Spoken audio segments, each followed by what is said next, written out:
옛 언약을 깨뜨린 이스라엘이라는 제목으로 오늘 본문을 가지고 말씀 전하도록 하겠습니다.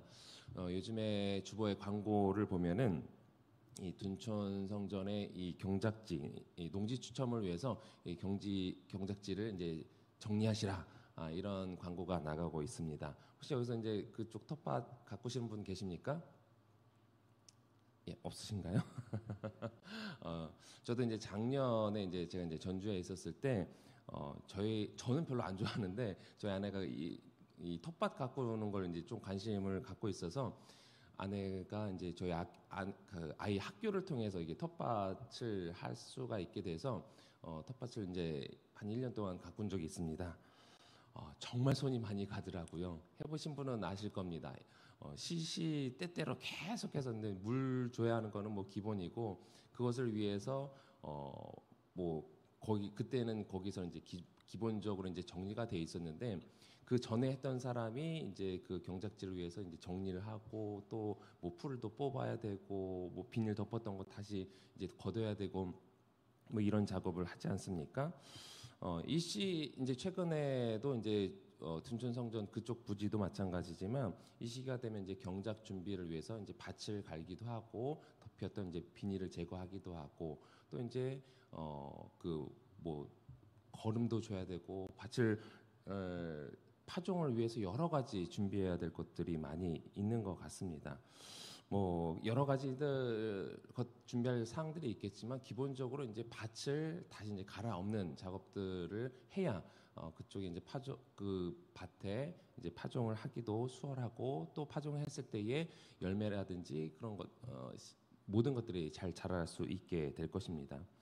오늘 본문을 보면요, 약간 하나님께서 이스라엘 백성들에게 이러한 작업을 하는 것이 아닐까, 오늘 본문을 묵상하면서 좀 그런 생각이 들었습니다. 그대로 파종을 했다간 하나님께서 계속해서 열매를 하고자 했을 때 계속해서 이대로 놔뒀다가는 도저히 이 가능성이 없어 보이기 때문에 이 밭을 이제 그냥 다 갈아엎는 작업을 하는 그런 모습을 보게 되는데요.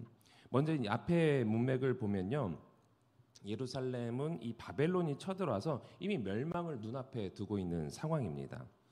그런 상황에서 하나님께서는 예레미야에게 아나돗에 있는 이 밭을 사라라고 명령하셨습니다.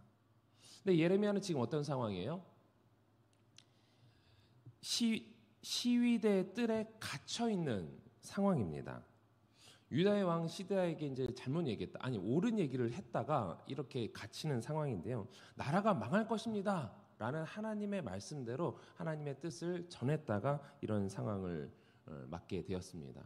시드기야 왕 입장에서는 왜 불길한 예언을 하느냐, 좋은 예언을 해도 모자를 판에, 불안에 떨고 있는 이 백성들을 위해서 좋은 예언을 해도 모자를 판에 왜 불길한 예언을 하느냐라는 이유로 예레미야를 가둬두었습니다. 어찌 보면은 예레미야 입장에서는 언제 죽을지도 모르는 상황이에요. 그런데 하나님께서는 이 예레미야에게 밭을 사라고 하는 것입니다. 네코가 석자이겠지만 예레미야는 하나님 말씀에 순종을 했고요. 32장 12절 11절을 보게 되면은 이 상황에서 그 밭을 사는 그 절차를 그대로 이제 따릅니다. 뭐 증서를 쓰고 증인을 세우고 또 은을 달아서 정확한 절차를 통해서 이 땅을 사는데, 이 모든 과정을 또 관계된 사람들이 다 보고 있지 않겠습니까? 아마 이 상황을 보는 사람들은 아마도 예레미야의 모습이 이상해 보였을 거예요. 언제 죽을지도 모르는 사람이 왜 밭을 사고 또 절차대로 증서를 쓰고 또 증인을 세우고 이런 과정을 하는지. 그러나 이 모든 절차를 기록해 놓고 증인을 세우고 그것을 또 이제 봉인하면서 상징적으로 하나님의 예언이 선포되는 것입니다. 그러면서 주시는 약속이 무엇이냐? 예레미야 32장 15절 말씀인데요. 우리 같이 한번 읽어보도록 하겠습니다. 시작. 만군의 여호와 이스라엘의 하나님께서 이와 같이 말씀하시니라. 사람이 이 땅에서 집과 밭과 포도원을 다시 사게 되리라 아멘. 이제 곧 남유다는 망하겠지만 영영 망하는 것이 아니라 언젠가 때가 되면 하나님께서 이 예루살렘을 회복시켜 주시겠다는 것이죠. 그리고 그때가 되면 거민들이 자기의 땅들을 매매할 날이 다시 온다라는 것을 약속하시는 말씀이에요. 희망의 메시지죠. 이 나라를 회복시킬 거야. 그리고 너희들이 그때가 되면은 다시 이 땅을 사고 파는 일들이 일어날 거야라는 희망의 메시지입니다. 우리의 현재를 살고 있는 우리의 입장에서는 이 약속이 성취된 것을 믿고 있죠. 그리고 우리의 삶에서도 우리의 삶에 절망적일 때가 있지만 늘 주님이 계시기 때문에, 주님을 의지하기 때문에 우리는 희망적으로 살 수가 있습니까? 없습니까? 있습니다. 우리는 그 약속이 이미 성취된 것을 알고 성취된 시기에 살고 있기 때문에 그것이 당연해요. 그런데 이 시기에 살던 사람들 입장에서는 어떻겠습니까? 또 우리의 경험을 한번 생각해 보십시오. 우리가 예수님을 잘 믿다가 힘든 일이 있어요, 없어요? 힘든 일이 있으면 주님이 살아계심을 확신합니까? 덜 확신하게 됩니까? 때로는 힘들어져요. 흔들릴 때가 있어요. 그 상황에서는 그럴 수가 있다는 것입니다. 더더군다나 이 시기에 사는 이 구약 백성들 입장에서는 계속해서 절망적인 상황이 겹치고 이런 상황인 것이죠. 예레미야는 그런 하나님께서 야 너희 다시 이 땅을 내가 회복시킬 거야 라는 그 메시지를, 그 약속을, 그리고 신실하신 전능하신 그 하나님을 알고 있음에도 불구하고 이미 하나님께서 말씀하셨잖아요. 이 땅에 칼과 기근과 전염병이 있을 거야. 그 하나님의 심판이 이미 시작되었고요. 성은 포위되었고 바벨론 군대가 성을 둘러서 토성을 쌓는 그 현실을 보면 이미 풍전등화 같은 이런 상황을 보면서 절박한 마음을 하나님께 이제 토로하는 것이었습니다. 이것이 우리의 모습이에요. 이런 절박한 상황에서 하나님께 토로하는 것. 하나님의 신실하심으로 인해 우리에게 예수 그리스도를 보내주셨기 때문에 우리가 구원받았습니다. 믿으십니까? 그리고 장차 구원을 받게 될 것을 우리는 확신하고 있어요. 그런데 아까도 말씀드린 것처럼 현재의 나 자신을 보면요, 여전히 죄 가운데 살고 있고요. 또 보잘것없어 보일 때가 있어요, 가끔씩. 그리고 하나님의 뜻을 알아도 뜻을 아는 것과 내 삶이 그렇게 살아가는 것과는 격차가 있죠. 그러다가 원치 않는 고통과 슬픔을 당하게 되면 하나님께 이런 절박한 마음을 우리 역시 쏟아놓곤 합니다. 그런 상황에서 설교를 통해서 또 말씀을 통해서 주시는 하나님의 약속이 너무 먼 것처럼 느껴질 때가 있습니다. 그러나 하나님께서 우리를 향한 궁극적인 뜻은 우리를 회복시키신다는 것이죠. 우리의 현재의 모습과 상관없이 예수님께서 우리의 연약한 모습을 위해 십자가를 대신 지셨고요. 우리를 위해서 또 부활하셨습니다. 우리를 위한 그 십자가와 부활을 우리가 믿고 있고 알고 있고 확신하고 있기 때문에 현재의 내 모습을 볼 때 우리가 보잘것없어 보이지만 그 주님의 약속을 믿고 살아가는 것입니다.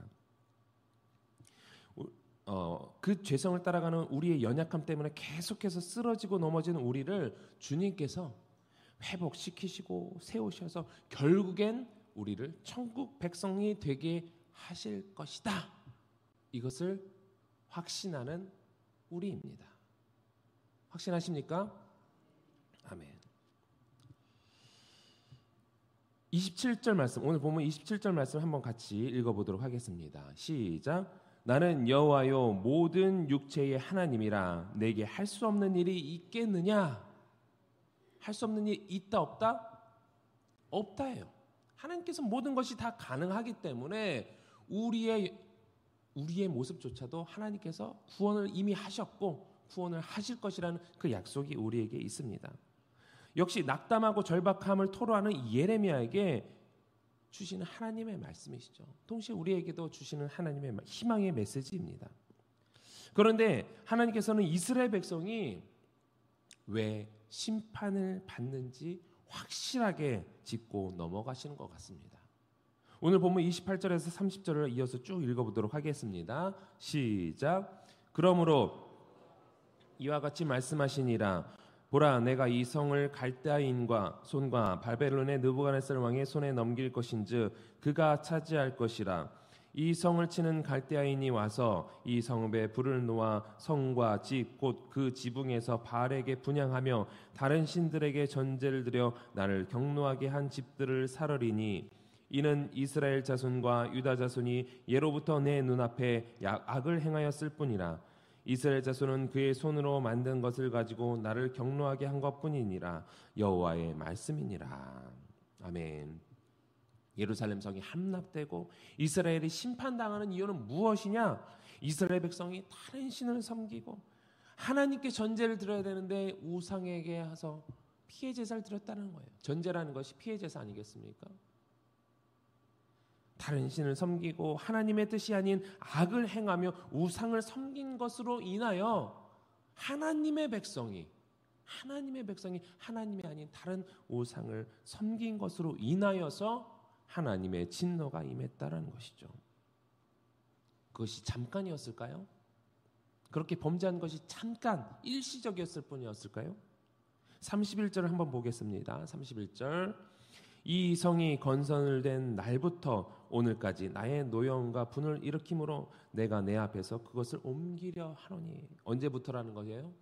처음부터, 이 성이 세워진 처음부터 끝까지 너희들은 한순간도 내게 순종한 적이 없었다. 어떻게 보면 약간은 이제 과장이고 전체적으로 봤을 때 하나님께서 하신 말씀이시지만 어느 한순간도 온전히 하나님께 순종한 적이 없었다는 거예요. 또 누가 불순종했다는 거예요? 32절입니다. 32절. 이는 이스라엘 자손과 유다 자손이 모든 악을 행하여 내 노여움을 일으켰습니다. 그들과 그들의 왕들과 그의 고관들과 그의 제사장들과 그의 선지자들과 유다 사람들과 예루살렘 주민들이 다 그러하였느니라. 하나님의 백성이라 택함을 받은 이스라엘 백성이 왕, 고관, 제사장 할 것 없이 모든 백성이 너무나 할 것 없이 다 모든 백성이 다 악에 물들었다라는 것이죠. 하나님 보시면 얼마나 하나님의 백성이라고 선택한 이 백성이 이러한 상황에 빠져 있으니 얼마나 답답하시겠습니까? 이어서 33절도 읽어보겠습니다. 시작. 그들이 등을 내게로 돌리고 얼굴을 내게로 향하지 아니하며 내가 그들을 가르치되 끊임없이 가르쳤는데도 그들이 교훈을 듣지 아니하며 받지 아니하고. 아멘. 아예 하나님으로부터 돌아섰어요. 등을 돌리고 서 있는 거죠. 그러니까 계속해서 돌아오라 선지자들 통해서 하는 하나님의 말씀도 듣지 않았던 이스라엘의 죄악상을 낱낱이 말하고 말씀하고 있는 거예요. 예루살렘 성이 함락되고 이스라엘이 심판당하는 이유는 이스라엘 백성이 다른 신을 섬기고 하나님의 뜻이 아닌 악을 행하며 우상을 섬긴 것으로 인하여 그것도 철저하게 총체적 난관이죠. 총체적으로 이렇게 불순종하는 이런 모습으로 인해서 하나님의 진노가 임했다라는 것입니다. 어떻게 보면 이것이 우리의 모습이지 않을까 생각이 됩니다. 우리의 연약한 모습들이 이런 모습을 통하여서 하나님께서 얼마나 진노하였을까 우리는 바라볼 수 있습니다. 때로는 그런 연약함으로 인해서 우리가 도대체 어떻게 살아가야 될까? 때로는 답답하고 힘들 수 있겠지만 하나님께서는 그런 모습 가운데 아까 말씀드렸던 그 희망의 메시지를 던져주는 것입니다. 그런 말씀 가운데 여러분들이 살아갈 수 있기를 바랍니다. 그런 말씀 가운데, 그런 은혜 가운데 여러분들이 살아갈 수 있기를 바라요. 우리의 모습을 봤을 때는 여전히 부족한 모습들이 많이 있을 것입니다. 그러나 희망의 메시지가 있죠. 내가 너희를 회복시킬 거야. 이 땅을 다시 매매할 수 있는 그 시기를 너에게 주시겠다고 약속하신 그 하나님의 말씀처럼 그 희망의 메시지가 오늘 가운데 우리 가운데는 실현되어 있기 때문에 또 궁극적으로 우리를 구원시키실 그 하나님을 바라보고 있기 때문에 현재의 내 모습이 보잘것없다 할지라도 이미 회복시키셨고 회복시키실 그 하나님을 바라보면서 우리에게 소망이 있는 줄 믿습니다. 그런 하나님의 약속, 그런 하나님의 신실하심을 바라볼 때에 우리의 주변에 혹시라도 절박함 가운데 있는 분들이 계신다라고 한다면 그들의 현실의 입장에서는 너무나 힘들 거예요. 너무나 어려울 거예요. 그러나 그들에게 희망의 메시지를 전달해 줄 수 있는 여러분들이 되시길 바랍니다. 하나님께서 주신 그 소망의 메시지가 우리의 삶을 더욱더 힘차게 할 수 있는 것입니다. 오늘도 그런 주님의 말씀을 의지하면서 살아갈 때에 하나님, 그동안 내 뜻대로 살아가면 사실 소망이 없습니다. 주님 말씀대로 살아가야 소망이 있는 거예요. 그동안 내 뜻대로 살아왔던 우리의 연약함을 우리는 계속해서 내려놓아야 됩니다. 하나님, 내 모습이 이런 연약함들이 있는데 내 뜻대로 살아왔던 결과입니다. 그것은 이스라엘 백성들이 그동안 하나님의 뜻이 아닌 우상을 섬기고 하나님 말씀대로 순종하지 않았던 결과로 심판을 당하는 거예요. 우리의 삶의 역시도 계속해서 그런 우리의 죄의 결과들이 계속해서 하나님의 궁극적인 심판은 아니지만 때로는 경고의 메시지를 하나님께서 말씀해 주실 때가 있습니다. 그러할 때마다 우리가 하나님의 말씀에 귀를 기울이며 하나님, 이것이 하나님의 뜻입니까? 아니면 내 죄의 결과입니까? 내 잘못입니까? 하나님, 내 뜻대로 살아가는 것이 아니라 주님 말씀대로 살아가는 우리들이 되기를 원합니다. 내 뜻대로 살아왔던 결과가 이것인데 하나님, 이것에서 내가 돌이켜서 주님 뜻대로 살기를 원합니다 라고 늘 하루하루를 하나님의 뜻대로 다짐하면서 주님 뜻대로 살아가는 여러분들이 되시기를 주님의 이름으로 축원합니다.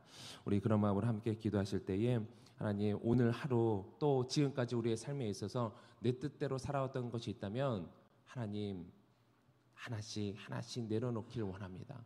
현재에 내가 아직까지 내려놓지 못한 부분들이 있다면 하나님, 그 모든 것을 다 내려놓고 주님께로 돌아서기를 원합니다. 그렇게 다짐하는 여러분들이 되시기를 바라면서, 또 우리 다음 주에는 이제 고난주간 특세가 있습니다. 고난주간 특세를 통하여서 우리를 위해 당하신 주님의 그 고난을 기억하며 하나님, 주님 뜻대로 역시 내 삶에 하나님 뜻대로 살아갈 길을 다짐하는 우리들이 되기를 원하고, 또 실버스쿨 개강이 있습니다. 또 알파가 개강이 있습니다. 또 다음 주 3월 31일 날 이성미 개구먼 이성미를 초청하여서 우리 전도 드림 페스티벌을 합니다. 하나님, 그동안 우리가 태신자를 놓고 기도하였는데 그들을 이날 초청하여서 그들이 그 시간, 그 날짜에 또 아니면 하나님의 뜻하신 때에 하나님 그들의 심령들이 변화되어서 하나님을 알게 해달라고 우리 드림 페스티벌을 위해서 기도하시고, 또 우리 다음 세대를 위해서, 또 우리 둔촌 성전 부지를 위해서 하나님 다음 둔촌 세대를 위해서 기도하시고, 우리 각자가 가져온 기도 제목을 놓고 우리 주여 3번 부르고 통성으로 기도하겠습니다. 주여, 주여, 주여.